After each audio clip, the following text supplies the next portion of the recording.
But why did God give them up? And really, who are the them? God gave them up. And why did he do it? That's what Paul goes to next. And the answer simply, who are the them? The ungodly, unrighteous, sinners. That's what verse 18 clarifies for us.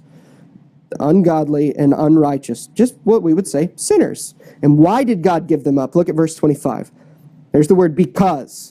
He's going back and basically saying the same thing he's already said, but he's reminding because God gave them up because, verse 25, they exchanged the truth about God for a lie.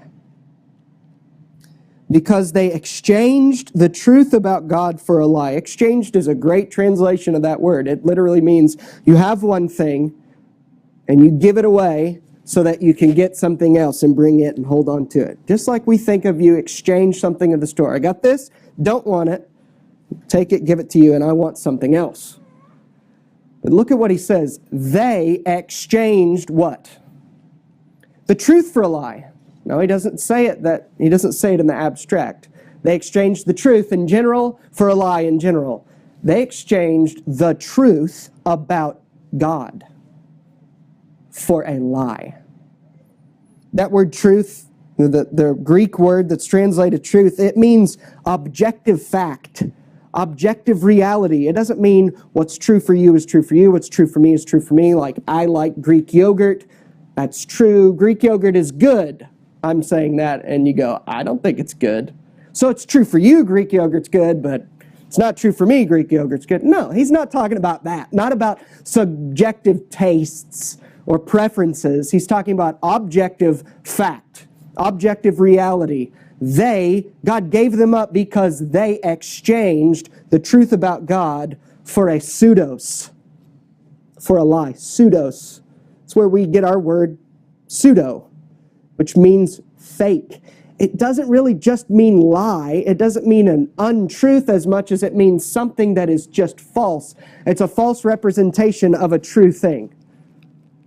That's why we have a drug called ephedrine, which they use to bring you out of an anesthetic state. And so if any of you have had surgery, most of the time they've used ephedrine to kind of waken you up out of that state that they have to, when they have to put you under.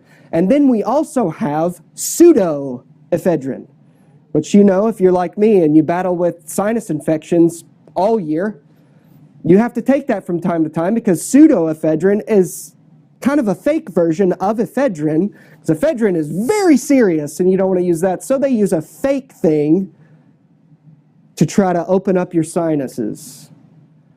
That's the word that Paul uses there, pseudos. He means it's a falsehood, something that is fake.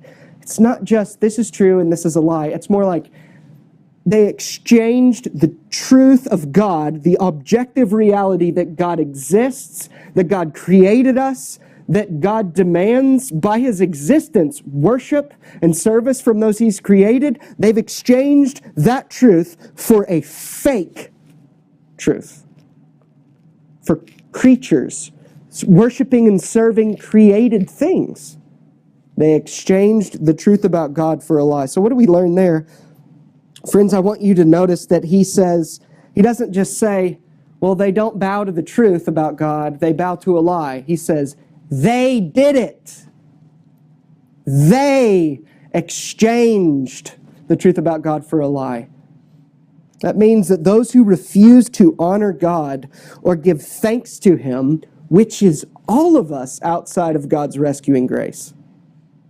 Don't look at this as like, well, this is not me. This is you and me on our own because of our sin. This is us. Those who refuse to honor God or give thanks to him are willfully ignorant. Willfully ignorant. There's an older movie. It's interesting saying it's older because I watched it when I was younger. But it was directed by the Wachowski siblings. And it's set in the future. And it depicts the whole race of humankind plugged in to a computer alternate reality, or this computer program that makes them think like they're just living a normal life, like you and me right now. But in reality, The world has been taken over by these supercomputer machines, and they need the human beings to be their batteries so that they stay alive. But the world is just destroyed. But they need humans, so they plug their brain into this alternate reality, and really, they may think like they're living a normal life, but they're really just in these pods plugged in as batteries. And in this story, some people wake up from that and get unplugged from that false reality. And they're kind of the rebellion. The world is crazy and bad, but at least they're living according to the truth. And no one wants to be plugged back in to just be willfully ignorant of the truth, except this one guy. This guy, not wanting to live according to reality, ends up trying to get plugged back into this computer program. And when the machine even says, you know this is true, why would you want to submit to this lie? And he just says, ignorance is bliss. It's a good example of what Paul is saying here. People instinctively know there is a God that has created them. And they are willfully ignorant of that fact. They exchange objective truth about God for a falsehood, for something fake. Those who refuse to honor God or give thanks to Him are willfully ignorant. Paul says in Romans 1:25, it's all of us. And what we need to realize is those who are willfully ignorant of God will no more escape His wrath than someone who willfully goes to sleep inside a burning building would escape being burned to death. You can say, I'm just going to ignore this, and I'll just go to sleep and act like the burning building isn't happening. You're not going to escape the judgment of God any more than that person would escape being burned to death. It doesn't matter if you ignore it. It really matters what is true.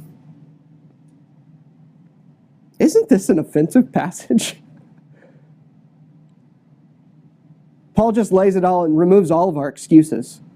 They willfully ignore the truth so that they could exchange it for a falsehood.